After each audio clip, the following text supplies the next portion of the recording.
My wife suddenly became obsessed with her fitness routine. When I asked why, she said, "It's just for myself." I later discovered her personal trainer was a little too personal. When she tried to explain, I just smiled and said, "Don't worry, I've already made my decision." This is the story of how my marriage died. Not in some loud, messy fight. Not because of one single moment. It died in silence. Ignored signs. In fake smiles and hidden text messages. And I buried it myself. Quietly, slowly, and with full intention. I live in Toledo, Ohio. I'm 39. I work in IT, decent job, nothing flashy, but it pays well. My wife, Jenna, was 37 when this all started. We met when she was bartending downtown and I was fresh out of college. She had this spark back then, funny, flirty, ambitious in a way that didn't feel fake. We dated for 2 years, and married the third. We never had kids, mostly by choice. We liked our freedom. Or at least I thought we did. Jenna went through phases. Book club. Cross-stitching.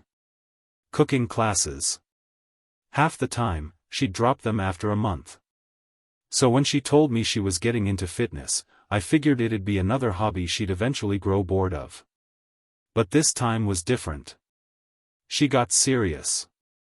Bought workout gear like she had a sponsorship. Changed her diet overnight. No more takeout, no more wine, just chicken, rice, and Tupperware meals stacked in the fridge. She joined a gym across town, some small, private place called Iron Pulse. Not one of those chain spots. This one was elite, she said. At first, I was proud of her. She looked happier. Energized. Confident. I even asked if I could join her sometime. She smiled, polite but distant. "It's just something I want to do for myself," she said. That line stuck with me. I didn't question it too much. I figured, everyone needs space. But that space started turning into something else. She started leaving early. Like, really early. 5 a.m. sometimes. Coming home late, too. Always claiming her trainer kept her overtime or the group went out for post-workout smoothies. Except, the smoothies started replacing dinners. And she was glued to her phone. Smiling. Typing. Locking the screen when I'd walk by. I joked one night, "Who's the lucky guy?" She laughed, but it was forced. "Don't be weird. It's just the group chat. Everyone shares progress pics and stuff." I nodded. Tried to shake the feeling. But things kept adding up. One night we were watching TV and she got a text. She smiled at it. Like really smiled. Not the kind of smile you give your husband after 10 years together. I glanced at the name. Just a first initial. D. I asked who that was. Darius. My trainer. I didn't say much. Just nodded. But that night, I barely slept. The next morning, I casually offered to pick her up from the gym after her session. "I'll be on that side of town anyway," I said. She paused. "I usually get a ride home from a friend." "A gym friend?" "Yeah." "Guy or girl?" She sighed. "Does it matter?" I dropped it. But something broke in me that day. Call it instinct. Call it a gut feeling. But I knew. I knew she wasn't just working out. So I started watching. Not in a creepy, stalker way. Just, observing. Noticing patterns. Her gym bag was packed with makeup. She started shaving more often. She wore perfume on cardio days. And she was distant. Not angry. Not cold. Just, gone. Like she'd emotionally checked out but was too scared to say it. One night around 11 p.m., I pretended to fall asleep on the couch. She kissed me on the forehead, grabbed her keys, and slipped out the door in her gym clothes. I followed her. She didn't go to the gym. She went to an apartment complex near the University of Toledo. Parked. Walked up the steps. Knocked. A tall, muscular guy opened the door. She smiled like I hadn't seen in years. Then walked inside. Door closed. I didn't cry. I didn't scream. I sat in my car. For over 2 hours. Just staring. Thinking. And that's when I decided. This wasn't going to end in yelling or begging or some emotional scene. No. I was going to make her feel everything she made me feel. Slowly. Thoroughly. And without saying much at all. I didn't sleep that night. I just laid there, next to her when she got home, pretending I was still asleep. She crawled into bed like nothing happened. No shower. Smelled like cheap body spray and sweat. Like him. The next morning, I acted normal. Made coffee. Asked her how her workout was. She said it was good. Real casual. Told me she was thinking of trying boxing next. Said Darius was going to start training her privately, after hours. I nodded. That's great, I said. Sounds like you're really dedicated. She smiled, kissed my cheek, and left for work. That was the last time I saw her the same way again. The first thing I did was contact an attorney. Told him everything. He was calm, collected, asked questions. Asked if I had proof. Not yet, I said, but I was working on it. He told me to stay quiet. Don't confront. Don't let her know. Gather everything. So I hired a PI. Guy named Robert. Old school, ex-military type. Knew his stuff. Within a week, he had photos. Multiple nights. Darius's place. Her car parked there overnight. Videos of them kissing by the stairwell. Her coming out in different clothes than she went in with. It wasn't even subtle. He also found something I didn't expect. Jenna had opened a separate checking account 6 months ago. She'd been slowly transferring money. Sometimes $300, sometimes $50. Just enough to stay under the radar. Over time, it added up to thousands. She was saving for an exit. Or maybe to run off with him. Either way, she was planning a future I wasn't in. I started laying traps. I moved half our savings into a private account, legal, because it came from my work bonus and my late father's inheritance. I canceled a credit card she didn't know I could freeze. Quietly updated my direct deposit to go into a different account. Made copies of all the documents, marriage license, house deed, joint accounts. Everything. I also bought a new phone. Burner style. I created a fake profile on Instagram and followed Darius's account. He was private, but he accepted. Full of shirtless photos, gym selfies, and a few too many motivational quotes that sounded like bad rap lyrics. Then came the surprise. I found a story tagged by a woman named Lexi. She'd posted a photo of Darius sleeping in her bed. Caption: home from Vegas, but my baby's still jet-lagged. That didn't line up. I checked her profile. Public. Tons of pics with Darius. Trips. Vacations.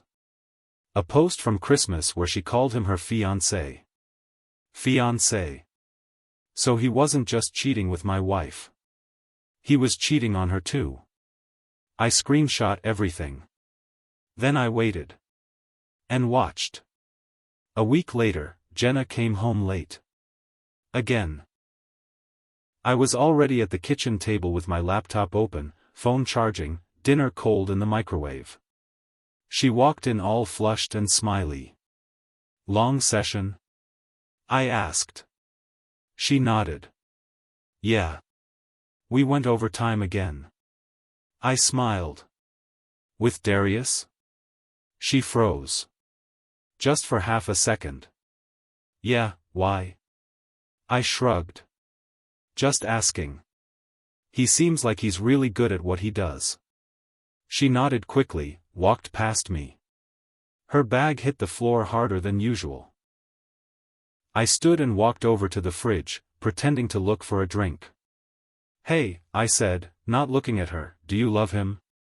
The air went still. "What?" she said behind me. I turned around. "Simple question." She blinked fast. "What are you talking about?" "I know," I said. "I know everything. Darius. The apartment. The lies. The bank account. All of it." She opened her mouth. Closed it. Then whispered, "I didn't mean for it to happen." I laughed. It just came out. A bitter, sharp sound. "You don't accidentally cheat for 3 months." Her eyes started to fill. "It's not like that." I felt ignored. "You were always busy, don't," I cut her off. "Don't turn this on me. You could have talked. You chose to lie. To sneak around. That's on you." She tried to reach for me. I stepped back. And then I said it. Calm, cold, and final, "Don't worry. I've already made my decision." Her mouth dropped. "Wait, what decision? What does that mean?" I just smiled. "You'll find out soon." The next few days were strange. Quiet. Jenna tried to act normal, but I could feel her watching me. She knew something was coming. She just didn't know when or how. She started asking questions. "Do you want to talk about it?" "Nope." "Are we done?" I didn't answer that one. She got paranoid. She started checking the mail more often. Peeking at my laptop when she thought I wasn't looking. One night I caught her going through my phone. I didn't even bother getting mad. Let her squirm. I wasn't rushing anything. I wanted her to feel it. Like how I felt those nights lying awake, knowing she was with someone else. But then something happened I didn't expect. Lexi, Darius's fiancée, messaged me. I'd never contacted her directly, I'd only followed her account. But I guess she'd been getting suspicious too. I had no idea if she knew my name, but somehow, she figured it out. She messaged me from a second account, "Hey. Are you Jenna's husband?" I replied, "Yes." Then she sent me her number and asked me to call. When I did, she didn't even say hello. First thing out of her mouth was, "How long has it been going on?" I told her everything. The gym. The apartment. The lies. She wasn't surprised. Hurt, but not surprised. He always trains pretty girls. But Jenna? I actually liked her. She came to my birthday party. Brought cupcakes. She started crying. Said she felt like a joke. Said Darius had proposed just 3 months ago, right when Jenna started her fitness journey. That's when the idea hit me. Not just to get revenge, but to flip the whole thing. I told Lexi I had an idea. A way to put both of them exactly where they belonged, out in the open. No hiding. No excuses. And she was in. It started with a fake celebration. I told Jenna I wanted to take her out, somewhere nice. I told her I'd been doing a lot of thinking, and maybe we both made mistakes, and maybe we should try to work through things. She lit up. I hadn't seen her smile like that in months. We booked a reservation at a fancy steakhouse in downtown Toledo. The kind of place with waiters in vests and $40 cocktails. I told her I'd meet her there after work. Meanwhile, I gave Lexi the reservation name and time. Told her to bring one of Darius's gym buddies. Someone who'd recognize Jenna right away. Lexi took it one step further. She brought Darius. She told him it was a surprise date. Told him to dress up. Told him she had something very special planned. So at 7:30 p.m., I walked in, wearing my nicest shirt, and saw Jenna already seated at our table. She stood up, came to hug me, and before she could speak, Darius and Lexi walked in. They made it halfway across the restaurant before Darius spotted Jenna. His smile died fast. Jenna turned, eyes going wide, like a deer before impact. Her voice cracked. "What the hell?" I looked her straight in the eye and said, "Happy anniversary." Darius turned to Lexi, confused. "What is this?" Lexi, cold as ice, said, "Oh, just a little double date. Didn't you say honesty was important in a relationship?" The table went silent. Other diners were starting to look over. The tension was thick. I leaned forward and looked at both of them. "You two deserve each other. But you don't deserve us." Then I stood up. Lexi stood up. And we walked out together, leaving them there with mouths open and eyes full of shame. Walking out of that restaurant felt like peeling off heavy, wet clothes after a storm. Free. Lexi and I stood outside for a second, just breathing the night air. She pulled out her phone and showed me a text Darius had just sent her. "You crazy bitch, what the hell is wrong with you?" She laughed. A real, bitter laugh. "He still thinks he's the victim." I nodded. Let them have each other. But Jenna wasn't done yet. Oh no. The next morning, she showed up at the house. Banging on the door. Yelling. "I deserve a chance to explain," she screamed. "You can't just throw away 9 years." I didn't answer the door. Just watched her through the peephole. She sat on the porch for hours. Calling. Texting. Leaving voicemails. Crying. Screaming. Then crying again. I stayed quiet. The next day, she tried a different tactic. Sent me long paragraphs about how she'd been lost, how she still loved me, how nothing happened, until after she realized I was pulling away. Blame. Always blame. I didn't respond. Instead, I finalized the divorce papers. Sent them to her work. Certified mail. She called me at midnight. Sobbing. "You're really doing this?" I finally answered. "You already did it. I'm just finishing it." Then I hung up. Blocked her number for good. I found out through a mutual friend later that Darius dumped her. Apparently, once Lexi threw him out, he panicked. Realized he had nothing stable. Jenna tried to move in with him, but he said no. She was just a fling to him. A distraction. Not wife material. She tried to beg Lexi for forgiveness too, saying she didn't know Darius was engaged. Lexi laughed in her face and told her she hoped she'd found peace in hell. Last I heard, Jenna was living with her sister on the other side of town, working a basic retail job. No gym, no trainer, no fancy fitness life. Just alone. As for me? It wasn't all perfect. I made mistakes too. I ignored the distance when it first started. I thought love meant letting her find herself without questioning anything. I should have spoken up earlier. Fought harder for what we had, or at least demanded honesty. But in the end, I realized something. You can't fix a person who's already decided to leave you behind. You can only protect what's left of yourself. So I rebuilt my life. Slowly. Brick by brick. I sold the house. Moved into a smaller place closer to downtown. Took weekend trips. Met new people. Focused on real connections. Real loyalty. I'm not bitter. I'm not broken. I'm just done. And honestly, that's the sweetest revenge there is.